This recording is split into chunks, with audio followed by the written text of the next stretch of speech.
Почему нигде не говорят, что если работать по таким методам, брови будут ужасные? Или как понять, что мастер не учится? Когда я вижу такие работы, у меня просто дергается глаз. Я вижу, что нарушена глубина введения пигмента. Скорее всего, мастер не растягивает кожу, работает на медленной скорости и абсолютно не контролирует машинку и штрих, что приводит к заглублению.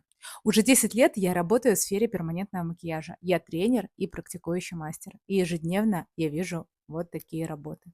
И я хочу, чтобы женщины были красивые, а такие брови, к сожалению, портят лицо. Клиенты готовы платить за качественную работу. Коллеги, не экономьте на обучении. Если хотите, чтобы клиенты к вам возвращались, пишите в комментариях брови. Я вышлю вам бесплатный пробный урок бесконтурные брови за час. Подписывайся, здесь все про натуральный перманент.